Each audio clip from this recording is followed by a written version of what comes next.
Hey guys, tonight we begin with civilizations that simply vanished, leaving behind nothing but whispers in stone and questions that echo through millennia. The kind of societies that built magnificent cities, developed complex languages, and ruled vast territories only to disappear so completely that even their names were forgotten till archaeologists stumbled upon their ruins centuries later. So, before you get comfortable, take a moment to like the video and subscribe, but only if you genuinely enjoy what I do here. And let me know in the comments where you're tuning in from and what time it is for you. It's always fascinating to see who's joining us from around the world. Now dim the lights, maybe turn on a fan for that soft background hum. And let's ease into tonight's journey together. You stand at the edge of what was once a thriving metropolis. The wind carries dust across empty streets that once bustled with merchants, children, and craftsmen. But there are no voices now, no footsteps echo on the weathered stones, only silence, heavy and profound, pressing against your chest like the weight of forgotten dreams. You're looking at the remains of a civilization that didn't slowly decline or get conquered in some epic battle recorded by historians. It simply stopped existing, as if an entire people decided one day to walk away from everything they'd built and never look back. The mystery deepens when you realize this isn't an isolated case. Across the globe, archaeologists have uncovered evidence of sophisticated societies that reached incredible heights of achievement, then disappeared without leaving behind a single written explanation. No final chronicles, no desperate letters, no monuments explaining their fate. Just empty cities, abandoned temples, and artifacts that raise more questions than they answer. It's as if these civilizations were erased from history itself, their stories buried so deep that we're only now beginning to glimpse fragments of who they were. Picture walking through the ruins of Harappa, one of the great cities of the Indus Valley civilization. Your footsteps crunch on ancient brick as you navigate streets laid out in perfect grids, more organized than many modern cities.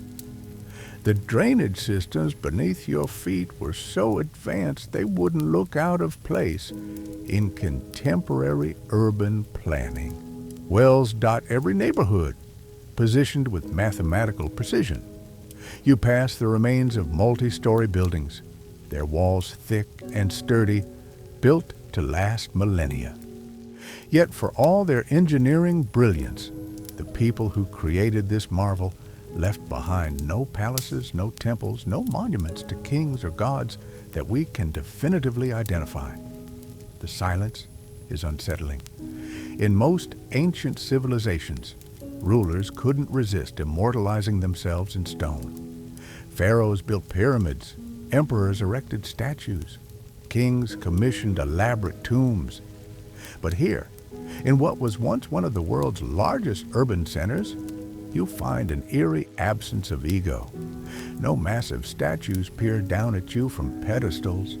No carved proclamations boast of military victories or divine favor. The uniformity of the architecture suggests either a remarkably egalitarian society or one so rigidly controlled that individual expression was impossible. You crouch beside a small artifact half buried in the dust, a seal carved with symbols that look almost like writing, yet scholars still can't decipher their meaning.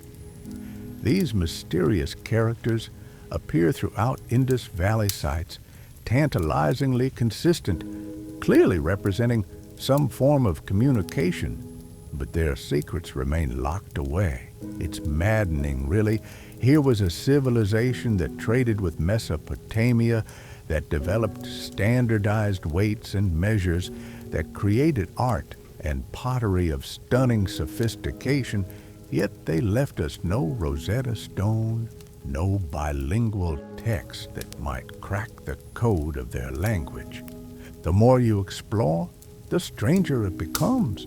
The city shows no signs of violent destruction, no layers of ash from fires, no scattered weapons, no mass graves. The people didn't flee in terror or die in battle. They simply left, taking their stories with them. Some archaeologists theorize that climate change dried up the rivers that sustained these cities.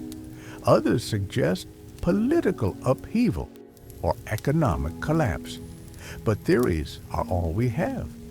The Indus Valley civilization, which flourished for nearly 1,000 years, vanished around 1300 BCE, leaving behind one of archaeology's most perplexing puzzles. As you continue through the ruins, you notice how the silence seems to deepen. Not just the absence of human voices, but something more profound. It's the silence of a mystery that may never be solved, of questions that hang in the air like ghosts. Who were these people who built so methodically, who planned so carefully, who lived so harmoniously that they left no evidence of internal conflict?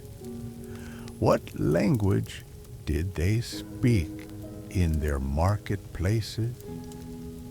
What songs did their children sing in these streets? What stories did they tell around their hearths at night? The afternoon sun beats down mercilessly, and you seek shelter in what might have been a public building. The walls still stand testament to the builder's skill, but they're mute witnesses to whatever dramas unfolded here. You run your hand along the ancient bricks, each one carefully crafted and fitted, and you wonder about the hands that placed them. Did the bricklayer who set this particular stone have children? Did he worry about the future? Did he have any inkling that his entire civilization would one day be nothing but a puzzle for people he couldn't have imagined? This is what makes disappeared civilizations so haunting. They force us to confront the fragility of human achievement. We like to think our modern world is permanent, that our cities will stand forever, that our cultures are too complex and interconnected to simply vanish. But here, in the ruins of Harappa, surrounded by the remnants of a society that was once just as confident in its permanence, you feel a chill that has nothing to do with the wind. The Indus Valley people weren't primitive. They understood urban planning, sanitation, trade, and craftsmanship.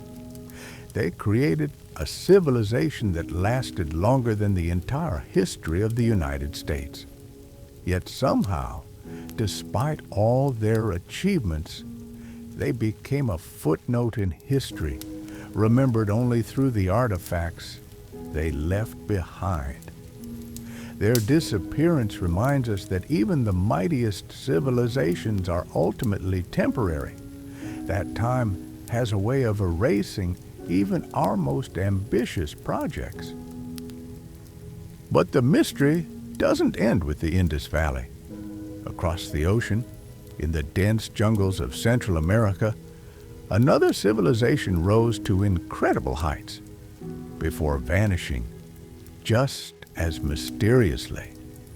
The Maya built cities that rivaled anything in the ancient world, developed a writing system more sophisticated than most of their contemporaries, and created astronomical calculations so precise they still impress modern scientists. Yet many of their greatest cities were abandoned suddenly, swallowed by jungle growth, their populations scattered to the winds. You push through thick vegetation, machete in hand, following what might once have been a grand causeway. Vines wrap around fallen stones like green fingers reclaiming what humans built. Somewhere ahead, hidden beneath centuries of forest growth, lies another ghost city, another testament to human ambition and the mystery of disappearance. The jungle is alive with sounds, howling monkeys, chattering birds, the rustle of unseen creatures in the undergrowth. Yet beneath this cacophony of life, you sense another kind of silence, the silence of abandoned dreams. When you finally break through the canopy and see the pyramid rising before you, covered in moss and roots but still magnificent, you understand why these disappearances capture our imagination. These weren't failed societies or primitive peoples overwhelmed by natural disasters. These were sophisticated civilizations at the height of their power, creating art and architecture that still takes our breath away, then walking away from it all as if none of it mattered. The questions multiply with each step you take through these forgotten places. What happened to the scribes who carved these hieroglyphs? Where did the astronomers go who calculated eclipses centuries in advance? What became of the engineers who designed these massive structures without modern machinery? Their knowledge didn't disappear gradually through conquest or cultural assimilation. It simply stopped, as if someone turned off a light switch in the collective mind of an entire people. Standing at the base of a Maya temple, you tilt your head back and try to imagine the ceremonies that once took place at its summit. Priests in elaborate costumes, crowds gathered in the plaza below, the smell of copal incense drifting on the breeze. But now, there's only the sound of wind through empty doorways and the distant cry of a toucan. The stone faces carved into the temple walls stare down at you with expressions that might be serene or might be mocking. They've kept their secrets well. These disappearances challenge everything we think we know about how civilizations work. We expect them to leave records, to have their stories preserved by neighbors or conquerors, to fade gradually rather than vanish abruptly. But sometimes history doesn't follow the rules we've created for it. Sometimes entire peoples slip through the cracks of time, taking their languages, their customs, their explanations with them. They become riddles written in stone, puzzles that may never be solved. The jungle around you pulses with life, reclaiming every surface not constantly maintained by human hands. In just a few decades of abandonment, nature can erase millennia of human effort. Roots crack foundations, rain dissolves mortar, vines pull down walls, stone by stone. The Maya cities that were lost for centuries were often hidden just miles from modern settlements, camouflaged so completely by vegetation that they might as well have been on another planet. This is the first lesson of disappeared civilizations, that time is not on our side. Everything we build, everything we create, everything we think is permanent is actually balanced on the edge of forgetting. Without constant maintenance, without people to remember and retell the stories, even the mightiest achievements crumble into dust and mystery. But it's not just the jungle that swallows civilizations whole. Sometimes the earth itself opens up and claims entire peoples, leaving behind only fragments buried beneath layers of ash and sediment.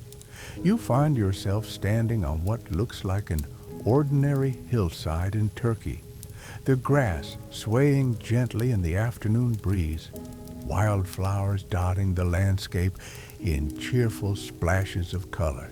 Yet beneath your feet lies one of archaeology's most startling discoveries, a vast underground city that once housed thousands of people who simply vanished from the historical record. The entrance is barely visible, a narrow opening that looks like nothing more than a rabbit hole. But as you descend into the darkness, flashlight beam dancing across carved stone walls, you realize you're entering a world that defies comprehension. Tunnels branch off in every direction, leading to chambers carved with surgical precision from solid rock. Storage rooms, meeting halls, stables for livestock, even churches, all excavated by hand centuries ago. The scale is breathtaking. This isn't a simple cave system or temporary shelter. This is an entire civilization that chose to live beneath the earth. Your footsteps echo strangely in the confined space as you navigate corridors barely wide enough for one person.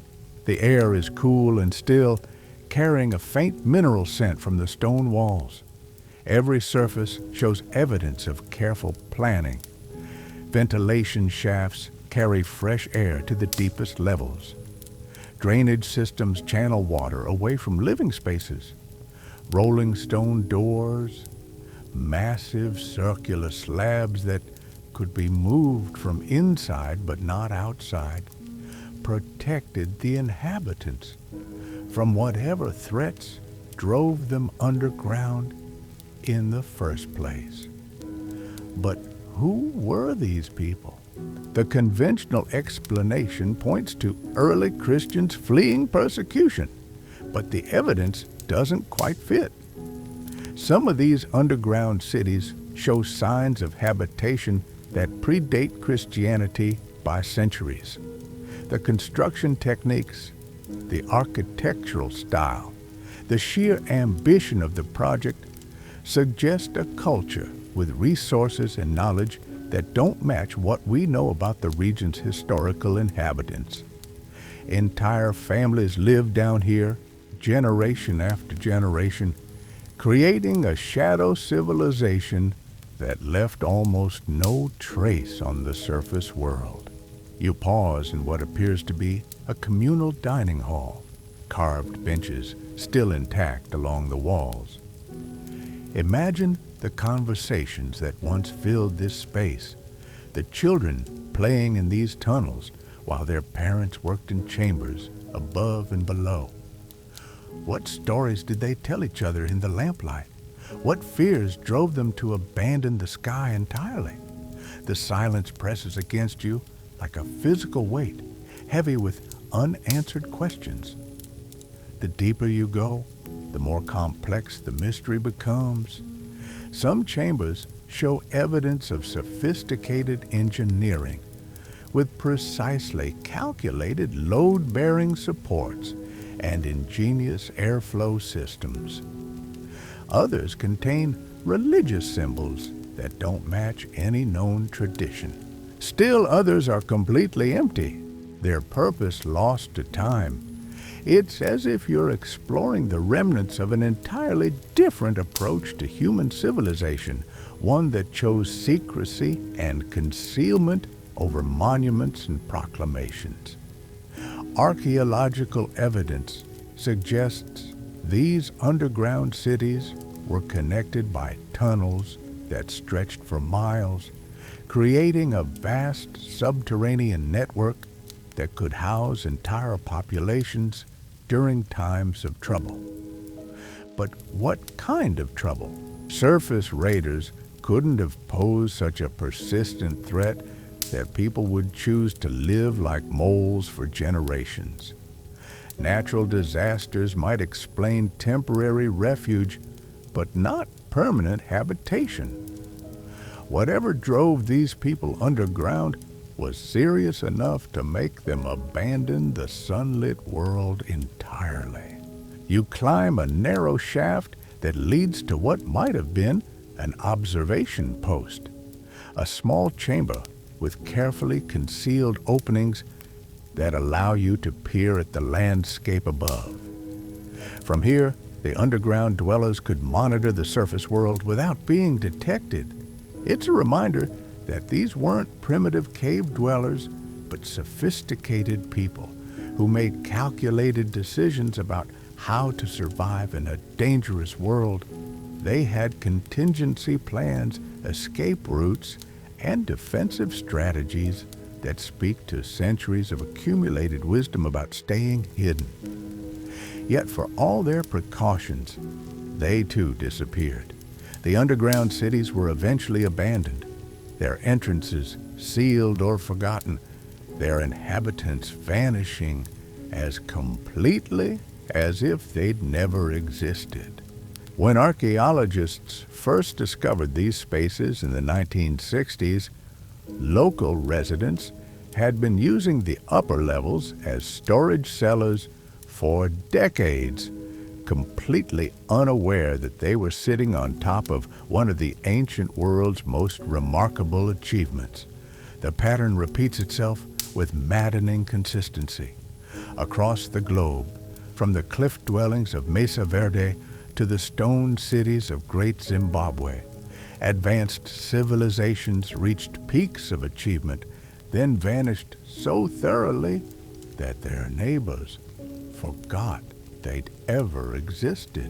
In the American Southwest, the ancestral Puebloans built elaborate communities in impossible locations, cliff faces that required rope and ladder systems to access, structures so well engineered they've survived 8 centuries of weather and neglect. You stand at the edge of a canyon, looking across at dwellings carved directly into the rock face, and wonder what possessed people to build homes in such precarious locations. The engineering challenges alone would have been enormous. Every stone, every timber, every drop of water had to be carried up cliff faces or lowered down from above. Yet they did it anyway, creating communities that seemed to defy gravity itself, suspended between earth and sky like architectural dreams made manifest. The pottery shards scattered around your feet tell stories of daily life lived in these impossible places. Water jars designed to catch and store precious rainwater. Cooking vessels sized for families who might go weeks without contact with the outside world. Tools crafted for specific tasks. Their makers' fingerprints still visible in the clay after centuries. These weren't desperate refugees hiding from enemies.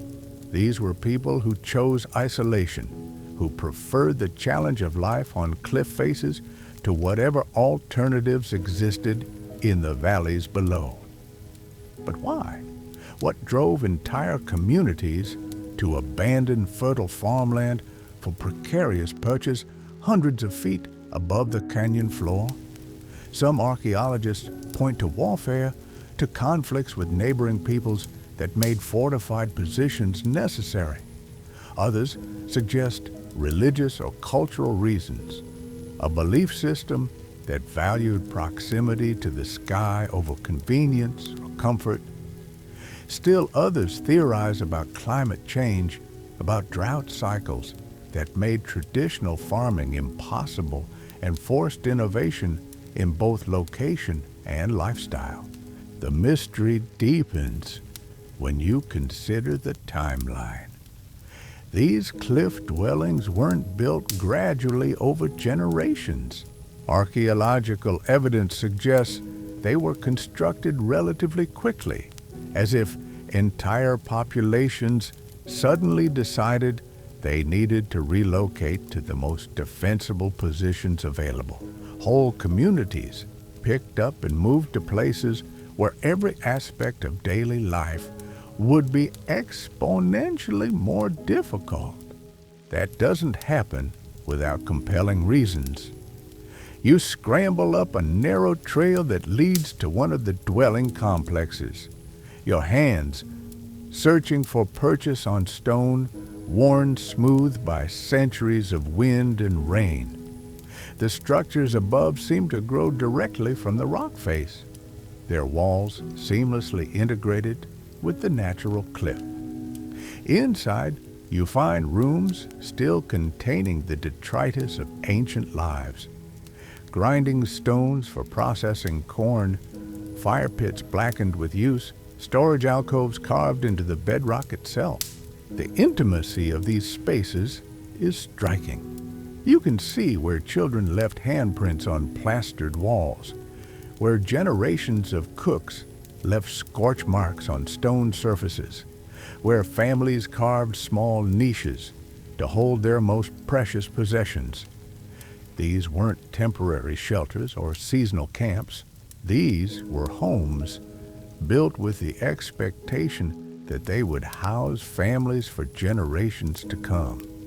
Yet sometime in the late 13th century, the cliff dwellings were abandoned as suddenly as they'd been occupied. The inhabitants didn't just move to more convenient locations.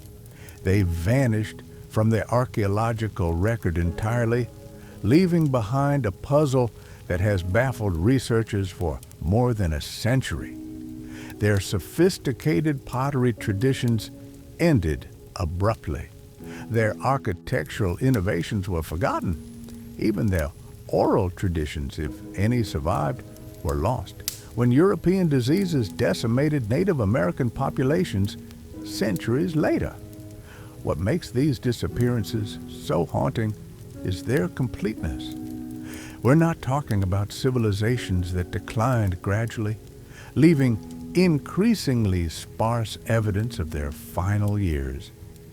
We're talking about peoples who were there one day and gone the next, as if they'd been erased from history by some cosmic delete key. Their absence is so thorough that we often discover them only by accident, when construction projects or natural erosion reveal structures that have been hidden for centuries. The silence they leave behind is profound and unsettling. It's not the silence of the grave, where we know what happened and can mourn appropriately. It's the silence of questions that may never have answers, of stories that ended mid-sentence, of mysteries that challenge our assumptions about how human societies work. These disappeared civilizations remind us that history is not a smooth progression from simple to complex, from primitive to advanced. Sometimes knowledge is lost. Sometimes entire ways of life simply cease to exist. Standing among these ruins, whether in Turkey's underground cities or Colorado's cliff dwellings, you feel the weight of all those untold stories. The children who never got to grow up and pass on their parents' traditions. The craftspeople whose techniques died with them. The storytellers whose tales were never written down. Each disappeared civilization represents not just the loss of a way of life, but the erasure of countless individual human experiences that we'll never be able to recover. Yet perhaps that's what makes these mysteries so compelling. In a world where everything seems documented and cataloged, where privacy is increasingly rare and secrets increasingly hard to keep, these vanished peoples represent something we've almost forgotten. The possibility that some things can remain hidden, that some stories don't need to be told, that some civilizations can choose their own ending without explanation or apology. The wind picks up as you make your way down from the cliff dwellings, carrying with it the scent of sage and the weight of unanswered questions. But there's another pattern in these disappearances that becomes clear when you step back and look at the bigger picture. Many of these vanished civilizations shared something unexpected. They were often at the height of their power when they disappeared. Not struggling, not declining, not being slowly absorbed by stronger neighbors. They were thriving, expanding, creating their most sophisticated art and architecture, then simply stopping as if someone had pulled the plug on their entire way of life. Or you find yourself walking along what was once the shore of Lake Texcoco, now mostly drained and covered by Mexico City's sprawling urban landscape. But if you close your eyes and let your imagination strip away the modern concrete and steel, you can almost see it as it once was. A vast lake dotted with artificial islands, connected by causeways that seemed to float on the water's surface. This was Tenochtitlan, the Aztec capital that so amazed Spanish conquistadors they compared it to Venice, calling it one of the most beautiful cities they'd ever seen. The irony is almost too bitter to contemplate. Here was a civilization that had mastered hydraulic engineering, that fed a population larger than most European cities through an ingenious system of floating gardens, that created art and architecture that still influences design today. They weren't some remote, isolated culture struggling to survive in harsh conditions. They were cosmopolitan, connected to trade networks that stretched from coast to coast, sophisticated enough to demand tribute from hundreds of tributary states. Yet, within a few decades of contact with Europeans, this entire world was gone. Not just conquered or occupied, but erased so thoroughly that many of their greatest achievements became legends, dismissed by later generations as exaggerations or fantasies. The floating gardens were filled in. The great pyramids were dismantled to build churches. The intricate canal systems were buried under colonial streets. Even their language was suppressed, their books burned, their oral traditions interrupted by disease and displacement. What haunts you as you walk through the modern city built on their ruins is how complete the erasure was. This wasn't just military conquest. This was cultural obliteration on a scale that's hard to comprehend. Imagine if aliens landed tomorrow, and within 50 years, every trace of our current civilization had been wiped out and replaced with something completely different. That's essentially what happened here, except the aliens were fellow humans who simply refused to coexist with what they found. The Spanish accounts of Tenochtitlan read like fantasy novels today. Palaces with rooms that could hold hundreds of people, zoos containing animals from across the known world, gardens that bloomed in perfect geometric patterns, markets where you could buy anything from precious stones to exotic foods to live jaguars.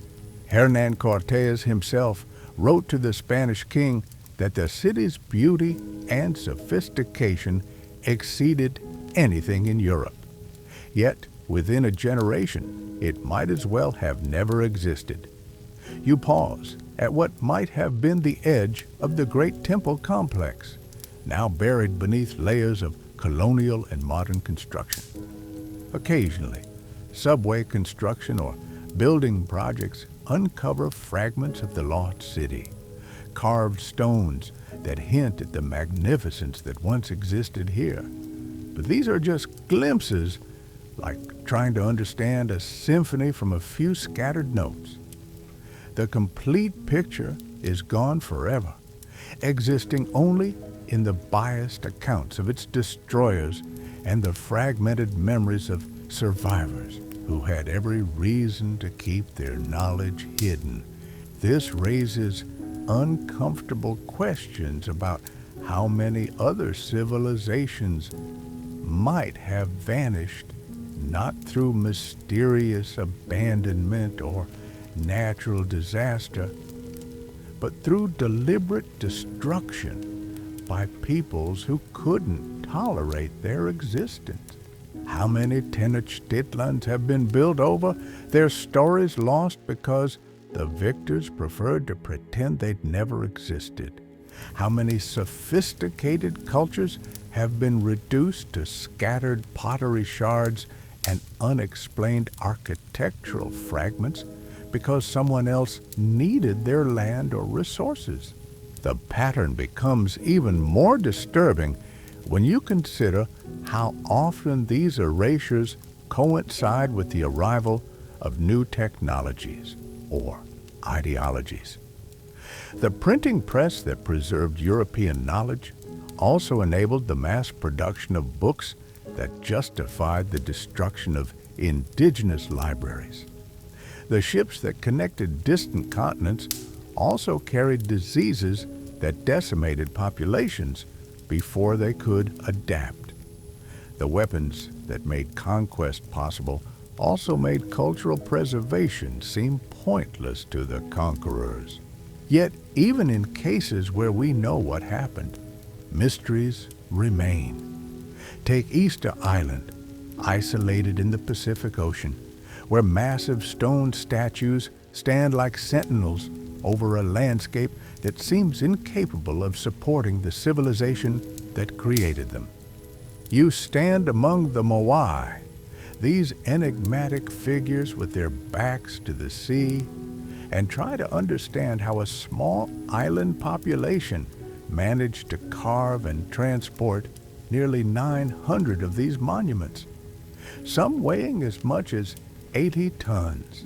The accepted narrative is ecological collapse. The islanders cut down all their trees, depleted their resources, and their society collapsed into warfare and cannibalism. But that explanation feels too simple when you're actually standing here, surrounded by evidence of sophisticated engineering and artistic achievement. These statues weren't created by a desperate, failing civilization. They represent centuries of accumulated knowledge, specialized skills, and complex social organization. The Moai themselves seem to mock simple explanations. Each one is unique, carved with subtle variations in expression and detail that suggest they weren't mass-produced, but individually crafted with specific purposes in mind. Some face inland, watching over the island's inhabitants. Others seem to guard the quarry where they were carved. Still others line the coastline, as if expecting visitors from the sea. Their placement follows patterns that archaeologists are still trying to decode. Recent research has revealed that many of the statues have bodies buried beneath centuries of soil accumulation. They're not just heads, as popular culture often depicts them, but full figures extending deep underground.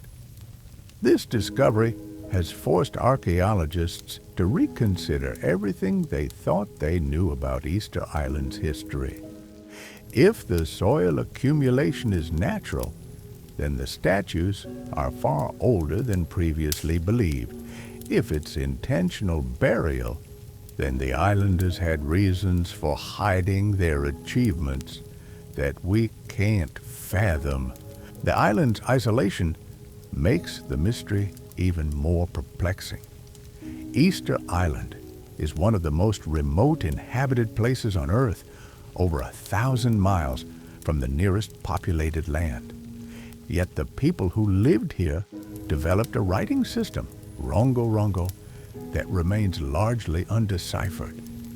They created art and architecture that rivals anything produced by contemporary civilizations with access to vast resources and trade networks. How did such a small, isolated population achieve so much?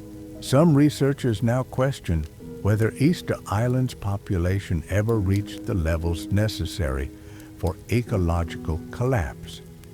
Computer models suggest the island could have supported a sustainable population for centuries if resources were managed carefully. This raises the possibility that the civilization didn't collapse from internal pressures, but was disrupted by external factors. Disease brought by the first European visitors, slave raids that decimated the population, or cultural changes imposed by missionaries and colonizers. The truth may be a combination of factors that we're only beginning to understand. What's clear is that the popular narrative of ecological doom is probably too simplistic to explain what really happened. The Moai continue to stand in silent testimony to achievements we can barely comprehend, let alone replicate.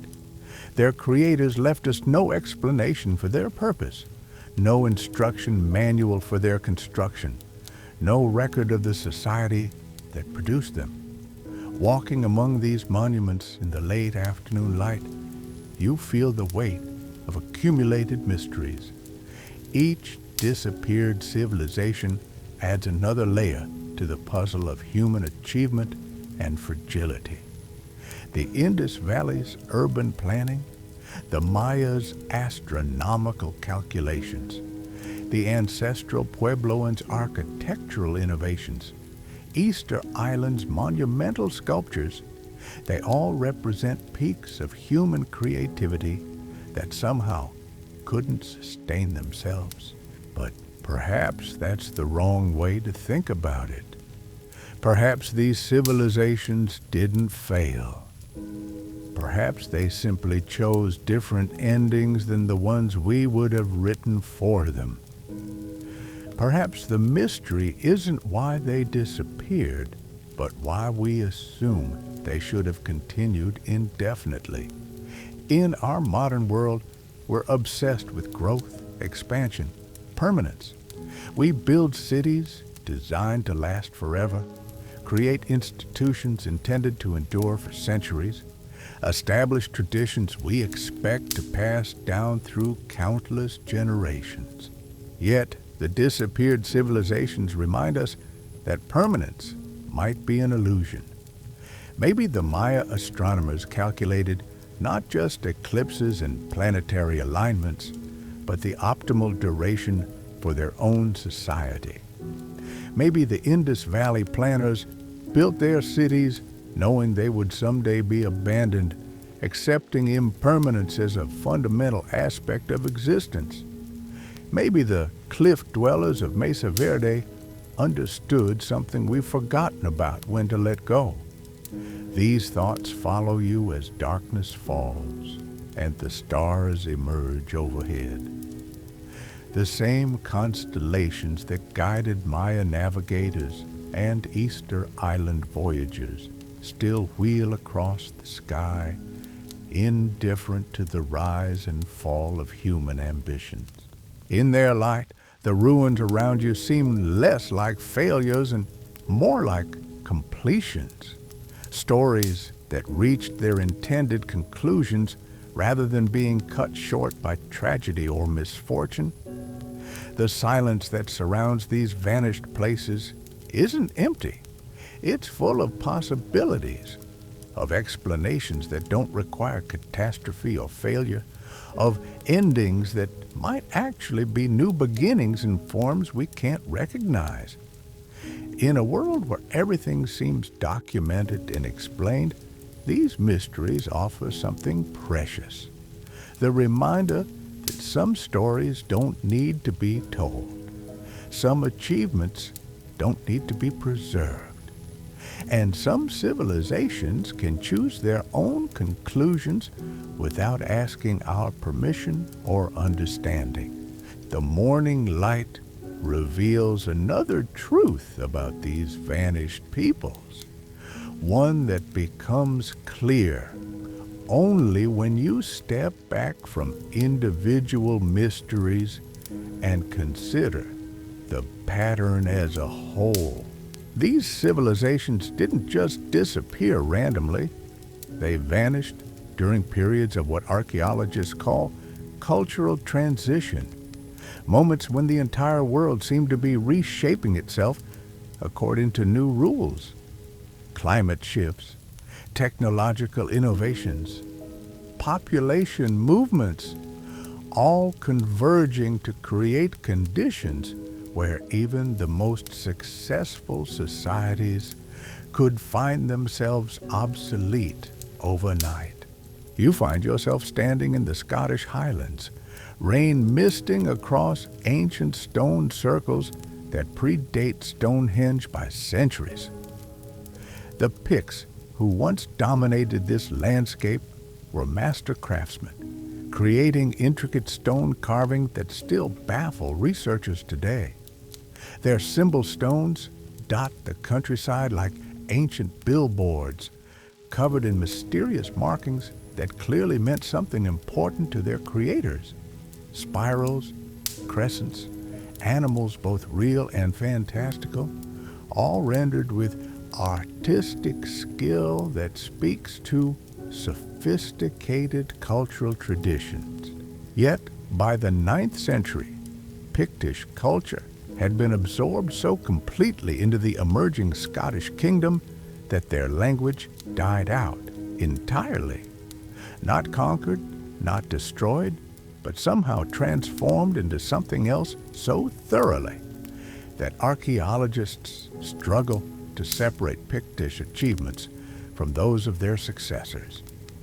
The symbol stones remain, but their meaning died with the last person who could read them. It's cultural extinction through assimilation, perhaps the most insidious form of disappearance because it happens gradually, almost invisibly. The rain intensifies as you trace your fingers along carved symbols that once communicated vital information to people who shared a completely different way of understanding the world. Each mark was placed with intention, part of a symbolic language as sophisticated as any writing system. Yet, within a few generations, these stones became mere decorations, their messages as incomprehensible to their new neighbors as they are to us today. This pattern repeats across Northern Europe, where entire Celtic cultures were absorbed into expanding Roman territories or later Germanic kingdoms, not destroyed in dramatic battles, but gradually transformed through intermarriage, trade, and cultural exchange until the original identity became impossible to distinguish from what replaced it. The process was so gradual that no one noticed when the last native speaker died or when the final traditional ceremony was performed for the last time. You make your way across boggy ground to another stone circle, this one partially collapsed, its purpose lost to time. The effort required to transport and erect these massive stones speaks to social organization on a scale that challenges our assumptions about prehistoric societies. These weren't random acts of individual creativity. They were community projects that required planning, cooperation, and shared vision across generations. Yet the communities that created them left no written records, no explanations, no instruction manuals for future archaeologists. The silence here is different from what you felt among the Maya ruins or Indus Valley cities. It's not the silence of sudden abandonment, but the quiet of gradual forgetting. The stones remain, but their context has been stripped away layer by layer, generation by generation, until only the physical remnants survive. The songs that were sung here, the ceremonies that were performed, the stories that gave these places meaning, all dissolved into the mist of unrecorded history. This raises uncomfortable questions about our own cultural preservation efforts. We document everything now, photographing, filming, digitizing every aspect of modern life. Yet, how much of what we consider essential to our identity is actually being preserved in forms that future archaeologists will be able to interpret? Our digital records require specific technologies to access. Our cultural references depend on shared knowledge that may not survive major social transitions. Are we creating a more permanent record of our civilization, or just more complex puzzles for future researchers to solve? The wind carries the scent of heather and damp earth as you contemplate stone circles that may have been astronomical observatories, religious temples, or community gathering places. Without written records or oral traditions to guide interpretation, archaeologists can only speculate about their original purpose. Each theory seems plausible until you consider the alternatives. Perhaps they served multiple functions simultaneously, or their meaning evolved over the centuries they remained in use. What strikes you most forcefully is how these monuments represent a completely different relationship with permanence than modern societies embrace. The builders clearly expected their stone circles to endure, choosing materials and construction techniques designed to last millennia. Yet they made no effort to preserve the knowledge necessary to understand or maintain them. It's as if they deliberately created mysteries, building monuments that would outlast the cultures that gave them meaning. Perhaps this was intentional. Perhaps these ancient peoples understood something we've forgotten about the relationship between physical permanence and cultural continuity. By creating structures that would endure but leaving their interpretation open to future generations, they avoided the trap of trying to control how their achievements would be remembered. The stones remain, but each culture that encounters them can find its own meaning in their arrangement. You climb to higher ground, where visibility extends across miles of highland landscape dotted with similar monuments. From this perspective, the individual stone circles become part of a larger pattern, nodes in a network of sacred or significant sites that once connected communities across vast distances. The people who built them clearly thought on a scale that transcended individual settlements or tribal boundaries. They were creating something regional, perhaps even continental in scope. Yet this grand vision, whatever it was, didn't survive the cultural transitions that swept across Europe in subsequent millennia. Roman expansion, Christian conversion, Germanic migrations, all contributed to the gradual erasure of whatever meaning these monuments once held.